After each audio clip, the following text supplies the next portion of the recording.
Yo, it's Labor Day in America. It means most people in management have the day off. And what up? Hey, happy birthday, David. What up, Andy? Appreciate you guys hanging out. Teddy, who's angry about everything. Yeah, man. Tip your Budtender. It's Labor Day. So I just quick facts. I pulled up some quick facts before get started here. I Googled how much is the cannabis industry worth, and 24 billion according to this CNBC article. But the thing that really got my brain turning was this one from MJ Biz Daily. They say marijuana industry expected to add $92 billion in 2020, $92 billion into our economy, to the American economy. That's bud tenders, trimmers, transporters, all the auxiliary people.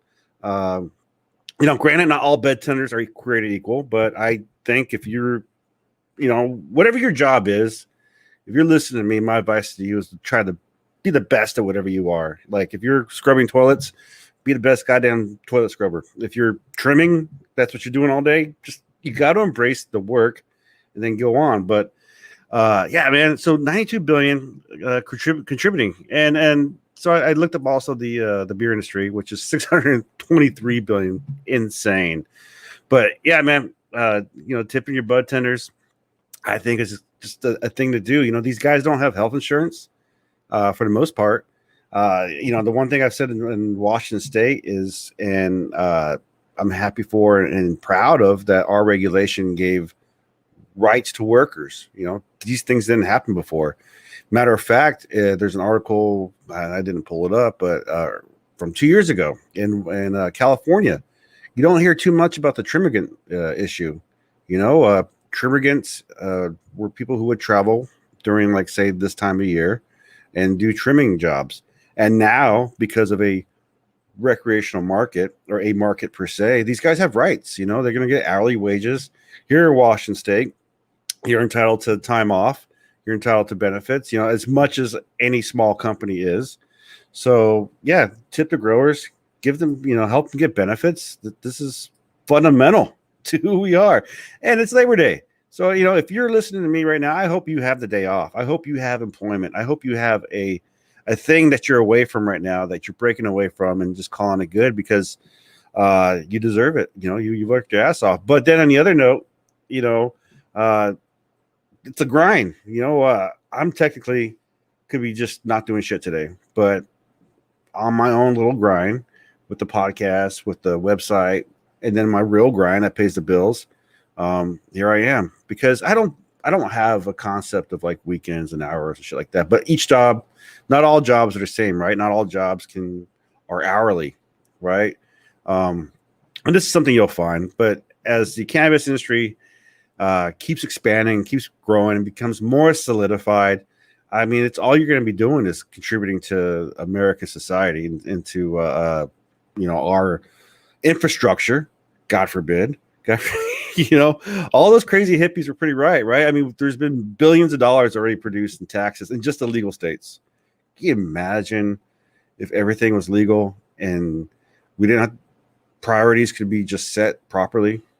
It'd be amazing, but not so much. Now, the other thing I want to share with you guys, I had something kind of a dude moment where things happen where you do something, you're just like, dude, like, I need to smoke weed.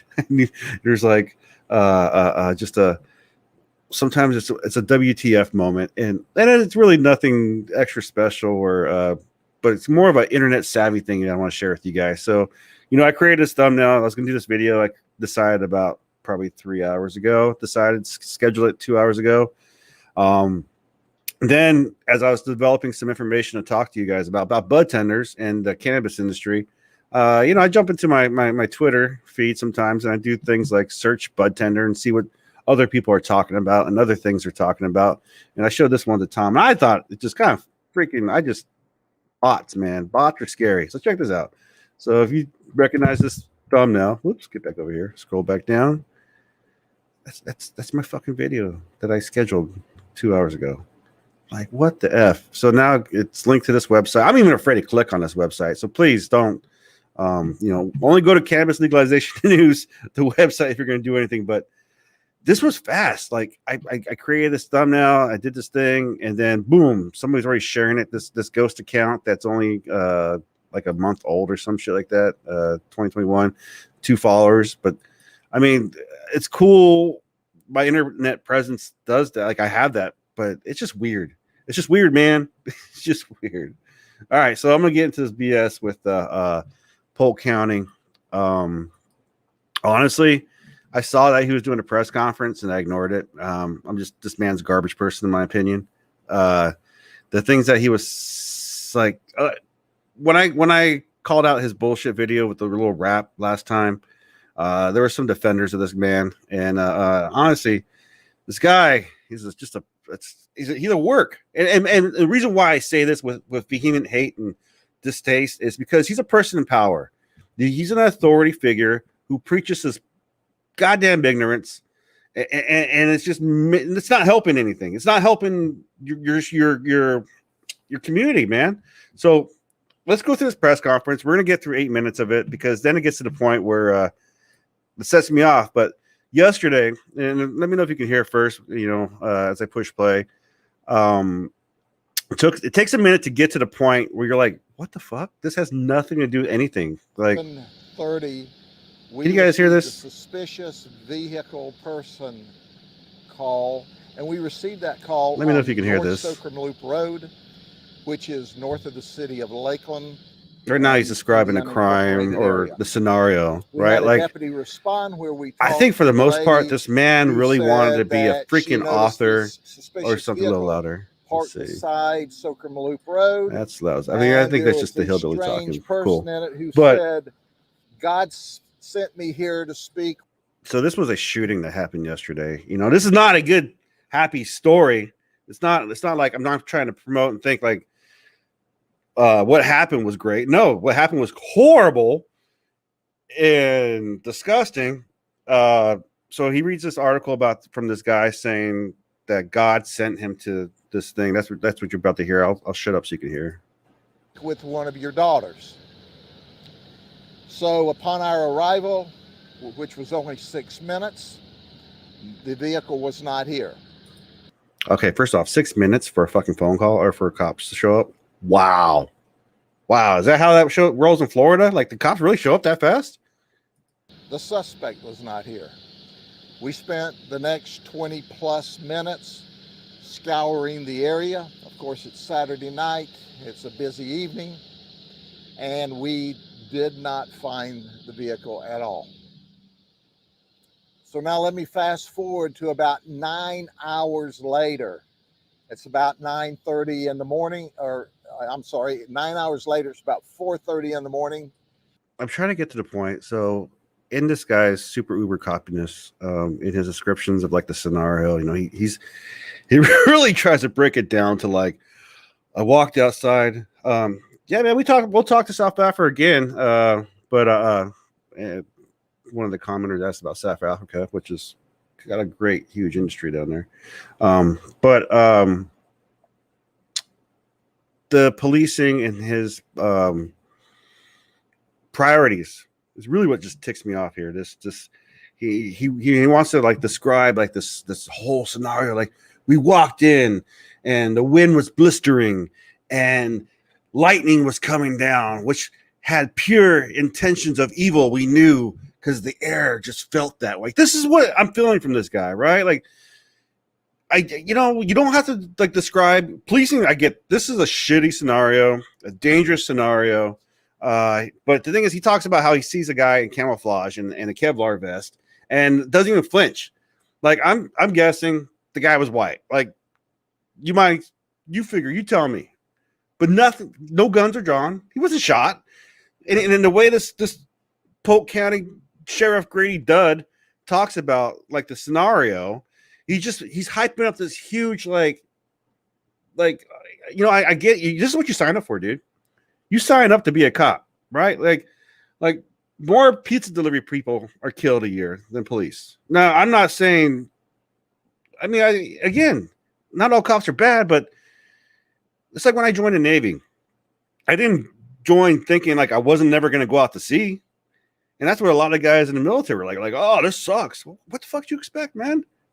You didn't join the Air Force? But let's... One of our Yes, an lieutenants is overdescriber. That's the about best 2 way to put it, miles gents. away at the intersection of Highway 98 North and Duff Road on another call, and hears 2 volleys of automatic gunfire in this direction. Okay, first off, the man hears gunfire, and then he sees a guy in a Kevlar jacket later and doesn't shoot or anything. That just boggles my mind. It's a scenario that he puts this out there. Like, they were so I gotta skip through this crap. I mean, this just really just turns my stomach. Like, he's not a man of poeticness. Is that a word? But now, Teddy, how is he awesome? Like, for comedy, like, Teddy's like, he's awesome. I think you hate everybody though, bro. First aid kits, and he was ready for battle. Oh yeah, here's where he gets the description of the guy with the Kevlar vest. Oh, and mind you, he'll describe it here. Kits, first aid kits, and he was ready for battle. Now he's in custody. We've gotten the 11-year-old. She looks our deputies in the eye and said, "There's 3 more dead people in the house." We made entry first with our robots to make sure there were no explosive devices. And in the house, in the main house, we discovered a man, a woman. So that's more a scenario, which is all fucked up.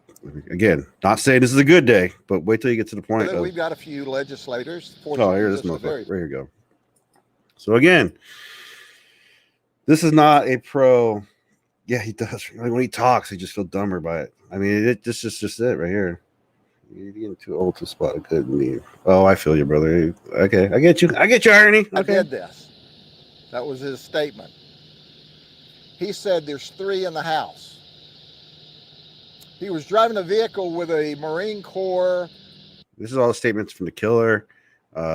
Description of the car, like talking about the Marine Corps and like survivalist mentality. Again, I think it's just another day in Florida, but this guy wants to make it like he's like all like, oh, I'm fighting crime and getting shot at every day.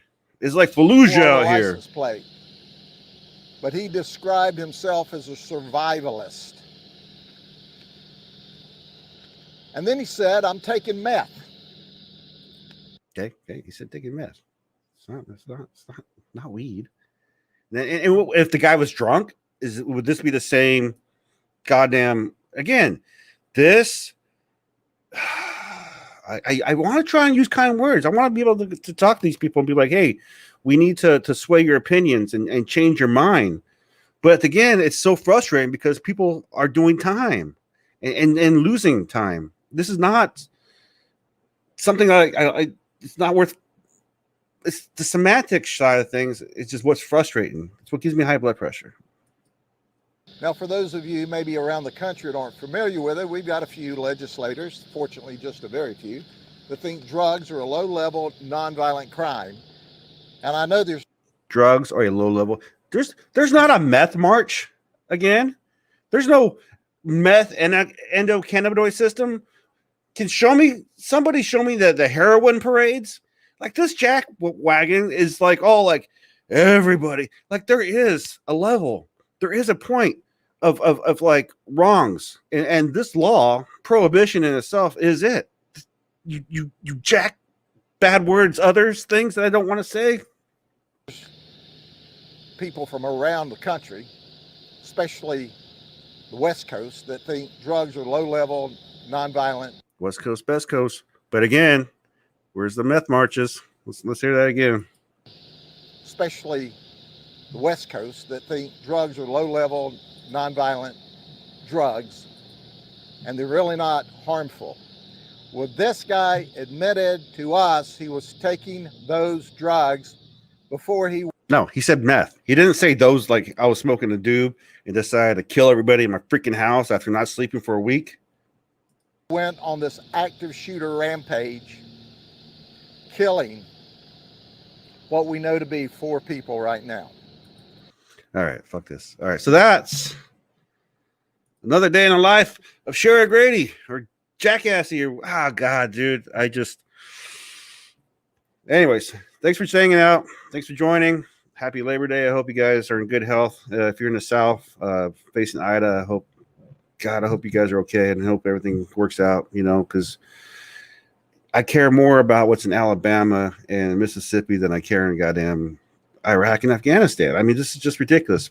I care more about Florida. I mean, this plant needs to be treated equally all the way around, and then we can get real bullshit out of the way, like flying cars. I don't know. All right, guys. I appreciate you hanging, and you guys have a good one. Enjoy.